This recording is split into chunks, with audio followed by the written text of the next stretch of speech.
ஜனனி ஜன்ம சௌக்கியானாம் வர்தனி குலசம்பதாம் பதவி பூர்வ புண்ணியானாம் லிக்யதே ஜென்ம பத்திரிகா ஆதித்யாயச்ச சோமாய மங்களாய புதாயச்ச குரு சுக்ர சனிபேஷ ராகவே கேதவே நமஹா.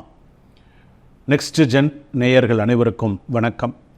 நான் உங்கள் டாக்டர் வி ராஜ்குமார் சிவாச்சாரியார் பேசுகிறேன். வருகின்ற கார்த்திகை மாத பலன்கள் எப்படி இருக்கும், 12 ராசி பலன்கள் எப்படி இருக்கும், கார்த்திகை மாதத்தில் என்னென்னலாம் நம்ம செய்யலாம், கார்த்திகை மாதத்தில் எதெல்லாம் உகந்தது அப்படிங்கிறத நம்ம பார்க்க போகிறோம். பொதுவாக கார்த்திகை மாத சிறப்பு அப்படிங்கிறது ஒன்று இருக்குது. ஒவ்வொரு மாதத்துக்கும் ஒவ்வொரு சிறப்பு இருக்குது. கார்த்திகை மாதத்திற்குன்னு ஒரு தனி சிறப்பே இருக்குது.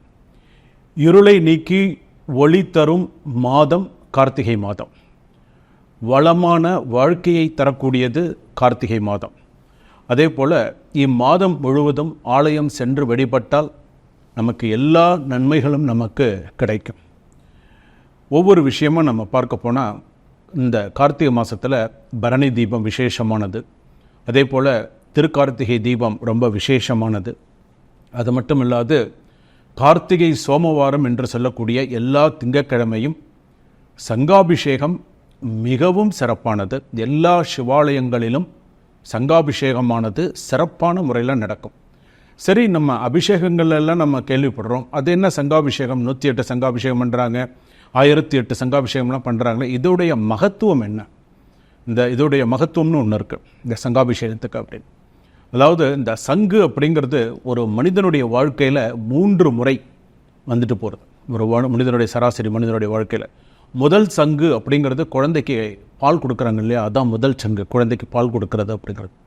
இடைச்சங்கு அப்படிங்கிறது ஒன்று உண்டு. ஒரு காலத்தில் பார்த்தீங்கன்னா கல்யாணத்தில் சங்கு ஊதுற பழக்கங்கள் உண்டு. ஒரு காலத்தில் இப்போ இல்லை, ஆனால் ஒரு காலத்தில் இருந்த இடைச்சங்கு அப்படின்னு சொல்லுவாங்க. கடைச்சங்கு அப்படிங்கிறது ஒன்று உண்டு. அது உங்களுக்கே தெரியும். கடைச்சங்குன்னு என்ன, கடைசியாக ஊதுறது கடைச்சா. அப்போ ஒரு மனிதனுடைய வாழ்க்கையில் இந்த சங்காகப்பட்டது 3 முறை வருகிறது.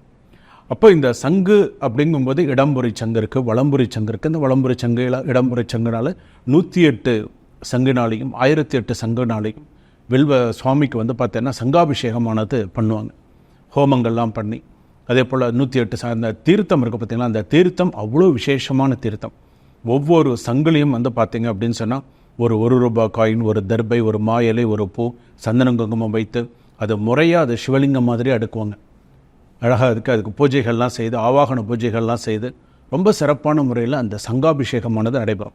அந்த சங்காபிஷேகம் பார்த்தாலோ, அந்த சங்காபிஷேக தீர்த்தம் நமக்கு கிடைச்சாலோ மிகப்பெரிய புண்ணியம் நமக்கு. இதெல்லாம் கார்த்திகை மாதத்தில் மட்டுமே வரக்கூடியது. கார்த்திகை சோமவாரம் என்று சொல்லக்கூடிய எல்லா சோமவாரமுமே விரதம் இருப்பாங்க. சில பேர் கார்த்திகை சோமவார விரதம் இருக்கிறது உண்டு. அந்த சோமவாரம் அப்படிங்கிறது அவ்வளோ ஒரு விசேஷமானது, அதி உன்னதமானது அப்படின்னு சொல்லுவாங்க. அதே போல் சிவலிங்கத்திற்கு, நீங்கள் வீட்டில் வைத்திருக்கக்கூடிய சிவலிங்கமாக இருக்கட்டும், நீங்கள் ஆலயத்திற்கு கொண்டு சிவாலயமாக இருக்கட்டும், அந்த சிவாலயத்தில் போய் நீங்கள் நினச்சது நடக்கணும் அப்படின்னு சொன்னால் இந்த கார்த்திகை மாதத்தில் சோமவாரத்தில் சிவலிங்கத்துக்கு நீங்கள் பார்த்தீங்கன்னா நெய் அபிஷேகம் செய்து மறிக்கொழுந்தினால் அர்ச்சனை செய்தால் நீங்கள் நினச்சது உங்களுக்கு கண்டிப்பாக நடக்கும். நீங்கள் செஞ்சு பாருங்கள், அதுக்கப்புறம் நீங்களே சொல்லுவீங்க. ஏன்னா அந்த அளவுக்கு அதுக்கு ஒரு பிரசித்தி பெற்றது. நெய்யினால் அபிஷேகம் பண்ணணும், மறிக்கொழுந்தினால சுவாமிக்கு அர்ச்சனை பண்ணணும் இந்த கார்த்திகை மாதத்தில். அதுதான் அதில் விசேஷமானது. சரி, இப்போ அந்த கார்த்திகை மாதம்னு நம்ம சொல்கிறோம். விருச்சிக ராசியில் சூரியன் சஞ்சரிக்கும் மாதம் கார்த்திகை மாதம். அதே போல் பார்த்திங்கன்னா இதனால் என்னென்ன சேர்க்கை, மன சேர்க்கை, உடல் சேர்க்கை, கர்ப்பதானம் போன்றதுலாம் பிரச்சனைகள் இல்லாமல் இருக்கும். முக்கியமாக கார்த்திகை மாதம் அப்படின்னு சொல்கிறது பார்த்திங்கன்னா திருமணத்திற்கு உகந்த மாதம் அப்படின்னு சொல்லுவாங்க. அதே போல் கார்த்திகை மாதத்தில் விளக்கு தானம் கொடுத்தால் ஜாதகத்தில் இருக்கக்கூடிய பிரம்மஹத்தி தோஷம் விலகும். அதுதான் இந்த கார்த்திகை மாதத்துடைய மிகச்சிறந்த சிறப்பு. சிம்மராசி நேயர்களே, உங்களுக்கு இந்த கார்த்திகை மாதமானது எப்படி இருக்கும்? முயற்சியில் உறுதியாக இருந்து வெற்றி பெறக்கூடிய சிம்மராசி நேயர்களே, உங்களுக்கு எதிலும் வெற்றி, எங்கும் வெற்றி தான். ஆனால் உங்களுடைய கோபத்தை நிறைய குறைச்சிக்கணும். ஏன்னா உங்களுடைய கோபத்தினால் நிறைய விஷயங்களை லாஸ் பண்ணியிருக்கீங்க. உங்கள் கோபத்தினால் உடன் பிறந்தவர்களிடம் கூட பார்த்தீங்கன்னா கடுமையான வாக்குவாதம்லாம் ஏற்பட்டு பிரிஞ்சிருக்கீங்க. ஸோ இதெல்லாம் இருக்குது. ஸோ அதனால் சிம்மராசி பொறுத்தளவுக்கு ரொம்ப கார்த்திகை மாதத்தில் மிகுந்த எச்சரிக்கையோடு இருக்கக்கூடிய மாதமானது கார்த்திகை மாதம். ஸோ எப்படி இருக்கணும், உங்களுடைய ராசிக்கு நீங்கள் எப்படி இருக்கணும், என்னென்ன செய்யணும் உங்கள் ராசிக்கு. பொதுவாக வந்து பார்த்தீங்க அப்படின்னு சொன்னால், நீங்கள் உங்களுடைய ராசிக்கு வந்து பார்த்தீங்கன்னா வேலை விஷயத்தில் ரொம்ப நீங்கள் வேலை நீங்கள் செய்கிறீங்க அப்படின்னு சொன்னால் இன்னும் பக்குவப்படணும். வேலையில் இன்னும் பக்குவப்பட்டு இன்னும் என்னென்ன செய்யணும், எப்படி பண்ணணும் அப்படிங்கிறத இன்னும் நீங்கள் சிறப்பான முறையில் உங்களுடைய முயற்சிகளை நீங்கள் செய்யணும். அப்போ தான் உங்களுக்கு இன்னும் நிறையா சக்ஸஸ்ஃபுல் உங்களால் பண்ண முடியும். ஏன்னா நீங்கள் எல்லாமே பண்ணுறீங்க, நம்ம பண்ணிட்டோன்னு நினைக்கிறீங்க, ஆனால் உங்களால் சில விஷயங்கள் சாதிக்க முடியல. செய்யணும்னு நினைக்கிறீங்க, ஆனால் உங்களால் பண்ண முடியல. ஏகப்பட்ட பிரச்சனைகளை சந்திச்சுட்டு தான் இருக்கீங்க. இன்றைக்கும் கடன் பிரச்சனை இருக்குது, இன்றைக்கும் வந்து பார்த்திங்கன்னா நல்ல விஷயங்கள் கூடி வரலை, இன்றைக்கும் சில விஷயங்கள்லாம் வந்து பார்த்திங்கன்னா தள்ளி போட்டுட்டே தான் போகிறதே தவிர கிட்ட எனக்கு முடியலை அப்படிங்கிற முடியாத பட்சத்தில் வெறுத்து போயிருக்கேன். அந்த அளவுக்கு வந்து பார்த்திங்க அப்படின்னு சொன்னால் சிம்ம ராசியை பொறுத்தளவுக்கு இருந்துருக்கு. அப்போ இதுக்கெல்லாம் வந்து பார்த்திங்க அப்படின்னு சொன்னால் வந்து பார்த்திங்கன்னா ஒரு தெளிவு இல்லாமல் இருக்குது, சிந்தனையில் வந்து பார்த்திங்கன்னா ஒரு தெளிவு இல்லாமல் இருக்குது. இப்போவும் வந்து பார்த்திங்கன்னா இந்த கார்த்திகை மாதத்தில் வந்து பார்த்திங்கன்னா உங்களுக்கு உடன் பிறந்தவர்களிடம் வந்து பார்த்திங்கன்னா சில பிரச்சனைகள், அதே போல் வேலை இடத்துல நிறையா பிரச்சனைகள். இப்போ அரசாங்க உத்தியோகத்தில் இருக்கிறவங்களுக்கெல்லாம் வந்து பார்த்திங்கன்னா நிறைய பிரச்சனைகளை சந்திக்க வேண்டிய ஒரு சூழ்நிலை கார்த்திகை மாதத்தில் வரும். தேவையற்ற பிரச்சனைகள்லாம் நிறைய அரசாங்க உத்தியோகத்தில் இருக்கக்கூடியவர்கள், அதுவும் 40 வயதுக்கு மேலே இருக்கக்கூடியவர்கள் கண்டிப்பாக சில விஷயங்கள்லாம் சந்திக்க வேண்டிய ஒரு சூழ்நிலைகள் வரும். இதனால் அவப்பெயர்கள் ஏற்பட்டு நல்ல பேர் இருக்கிற இடத்துல கூட அவப்பெயர் வரக்கூடிய அளவுக்கு சூழ்நிலைகள் ஜாதகத்தில் வரும். ஸோ ரொம்ப கவனத்தோடையும் எச்சரிக்கையோடையும் இருக்கணும்.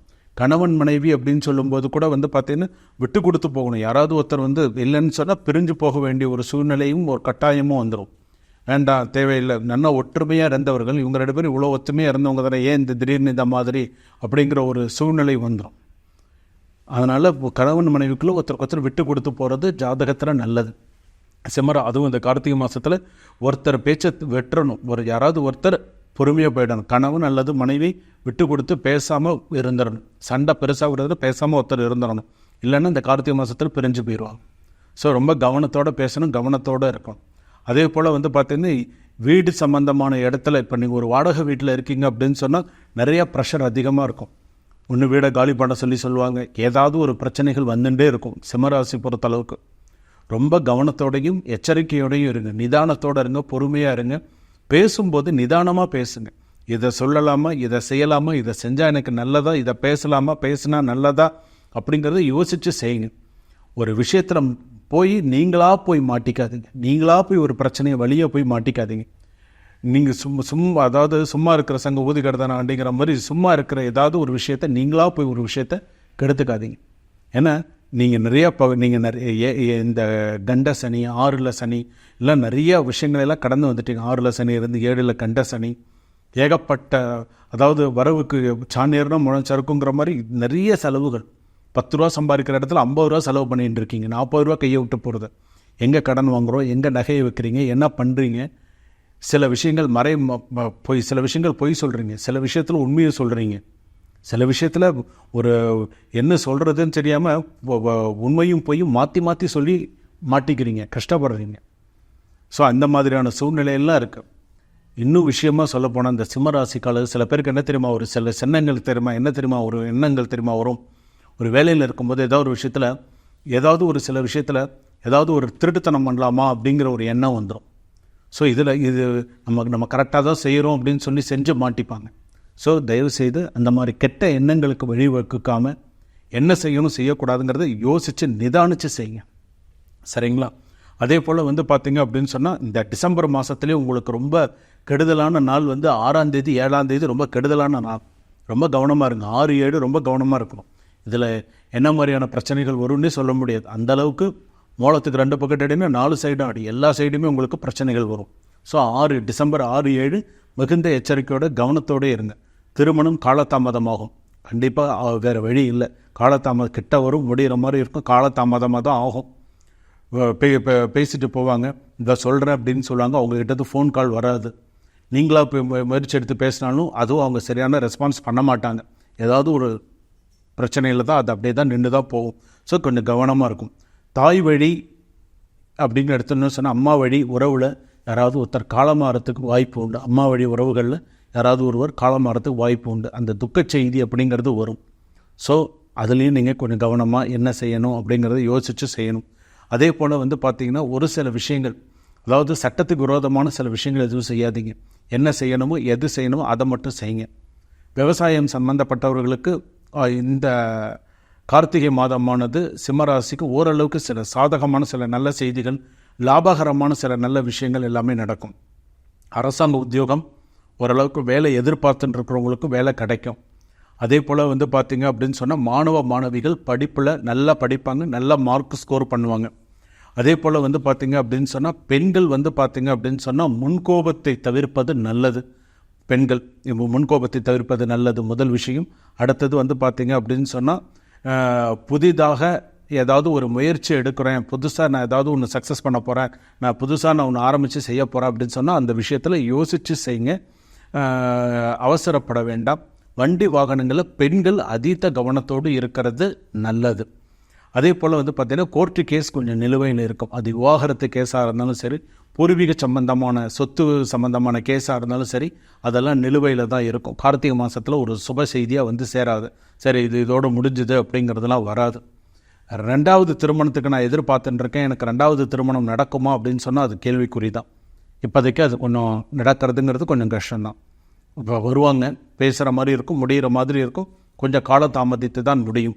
சிம்மராசி பொறுத்தளவுக்கு தந்தையார் வழியில் கண்டாதி தோஷங்களை விளைவிக்கும். அப்பா வழி உறவில் கண்டாதி தோஷங்களை விளைவிக்கும். ஸோ கவனமாக தான் இருக்கணும். சில விஷயத்தில் பண விஷயத்தில் அதீத கவனத்தோடு இருக்கணும். தயவு செய்து பண விஷயத்தில் அகலக்கால் வச்சு செலவு பண்ணுறது, வீண் செலவு பண்ணுறது இதெல்லாம் வேண்டாம். சிக்கன போக்கை கடைப்பிடிக்கும். எதுக்கு செலவு பண்ணணுமோ அதுக்கு மட்டும் செலவு பண்ணுங்கள். நிறைய செலவு பண்ணிவிட்டு நிறைய பிரச்சனைகளை மாட்டிண்டு முழிக்காதீங்க. 2வது அப்பாவுக்கு உடல்நிலை பாதிப்பு அதிகமாக வரும். அப்பாவுக்கு உண்மையிலேயே அப்பாவுக்கு அதாவது வந்து பார்த்திங்கன்னா எப்படின்னா, ஒன்று மருந்துண்ண நோய் குணமாகும், இல்லைன்னா ஒரு 3 நாள் இல்லைன்னா 1 வாரம் ஹாஸ்பிட்டலில் அட்மிட் ஆவாங்க அப்பா. ஸோ இந்த மாதிரியான சூழ்நிலைகள்லாம் கண்டிப்பாக வரும். ஸோ கவனத்தோட எச்சரிக்கையோடு இருங்க சிம்மராசி. அதே போல் நீங்கள் போக வேண்டிய ஆலயம் அப்படின்னு சொன்னால் உங்களுக்கு நேரம் கிடைக்கும்போது திருவரன் குளம் அப்படின்னு ஒரு இடம் இருக்குது. அந்த இடத்துல ஸ்ரீஹரி தீர்த்தேஸ்வரர்னு இருக்குது. அந்த சிவாலயத்துக்கு போயிட்டு சிம்மராசிக்காரர்கள் டைம் கிடச்சதுன்னா போய் பரிகாரம் பண்ணிட்டு வந்தீங்க அப்படின்னு சொன்னால் நல்லா சிறப்பாக இருப்பீங்க. சரிங்களா? இந்த நான் சொன்ன பரிகாரத்தை நீங்கள் பண்ணுங்கள். சுபம். பொது பலன்கள் இது வந்து பார்த்தீங்க அப்படின்னு சொன்னால் முழுக்க பொது பலன்கள். சில பேருக்கு வந்து பார்த்திங்கன்னா 100% ஒத்து போயிடும், சில பேருக்கு 70% ஒத்து போகும், சில பேருக்கு 50% ஒத்து போயிடும் இந்த ஜாதகம் அப்படிங்கிறது, பொது பலன் அப்படிங்கிறது. ஆனால் உங்களுடைய சுய ஜாதகத்தில் கிரகங்கள் எப்படி இருக்கோ, என்ன தசாபுக்தி நடக்கிறதோ, சில பேருக்கு சூரிய தசை நடக்கும், சில பேருக்கு ராகு தசை நடக்கும், சில பேருக்கு சனி தசை நடக்கும், சில பேருக்கு சுக்கிர தசை நடக்கும். உங்களுடைய சுய ஜாதகத்தில் கிரகங்கள் எந்த அமைப்பில் இருக்கோ அதை வைத்து தான் வந்து பார்த்திங்கன்னா அந்த பலாப்பலன்கள் அப்படிங்கிறது மாறுபடும். சில பேர் சொல்லுவாங்க, சுவாமி இப்போ நீங்கள் வந்து பலன்கள் சொல்கிறீங்க, அது சில எனக்கு வந்து பொருந்தலை அப்படின்னு சொல்லுவாங்க. சில எனக்கு அது நீங்கள் சொல்கிற மேஷராசி பலன்கள் வந்து எனக்கு பொருந்தலை, இப்போ ஒரு துளாராசிக்கு சொல்கிற பலன்கள் எனக்கு பொருந்தலை அப்படின்னு சொல்லுவாங்க. பொருந்தாததற்கு காரணம் என்னென்னு உங்களுடைய சுய ஜாதகம், நீங்கள் உங்களுடைய சுய ஜாதகத்தை காண்பித்து அப்போ நம்ம பார்த்து சொல்லும்போது 100% வந்து பார்த்திங்கன்னா ரொம்ப சரியான முறையில் இருக்கும். ஏன்னா தசாபுக்தி இருக்குது, தசாபுக்திலேயே அந்தரம் இருக்குது. அதே போல் எந்தெந்த இப்போ உங்களுக்கு எந்தெந்த கிரகம் நீச்சமாக இருக்குது, எந்தெந்த கிரகம் உச்சமாக இருக்குது, உங்கள் ராசிப்படி எப்படி இருக்கும், எல்லாமே உங்களுடைய ஜாதகத்தை பார்த்தால் நம்ம சொல்ல முடியும். அப்போ உங்கள் ஜாதகத்தை பார்த்தாலுமே எப்படி, நீங்கள் இப்போ இந்த ஸ்க்ரீனில் வந்து பார்த்தீங்கன்னா என்னுடைய நம்பர் கொடுத்துருப்பாங்க, வாட்ஸ்அப் நம்பர் கொடுத்துருப்பாங்க 9884530146. இந்த நம்பருக்கு நீங்கள் வாட்ஸ்அப்பில் அப்பாயின்மெண்ட் வாங்கிட்டு உங்களுடைய சொந்த ஜாதகத்தை வாட்ஸ்அப்பில் நீங்கள் அனுப்பி கொடுத்து ஒரு சிறிய கட்டணத்தோடு, மிக சிறிய கட்டணத்தோடு நீங்கள் உங்கள் ஜாதகத்தை பற்றி முழுக்க தெரிஞ்சுக்கலாம். உங்களுடைய எல்லா விஷயம், நீங்கள் ஏதாவது கேள்விகள் கேட்கணுன்னாலும் கேட்கலாம். சுவாமி என் ஜாதகத்தில் வேலையை பற்றி கேட்கணும், என் ஜாதகத்தில் குழந்தைகளை பற்றி கேட்கணும், என் ஜாதகத்தில் திருமணத்தை பற்றி கேட்கணும், நான் பிஸ்னஸ் பண்ணலாமா, ஷேர் மார்க்கெட்டு, லேண்ட் வாங்கலாமா, என்ன ஒரு விஷயமா இருந்தாலும் சரி உங்களுடைய சுய ஜாதகத்தை காண்பித்து நீங்கள் கேட்கலாம்.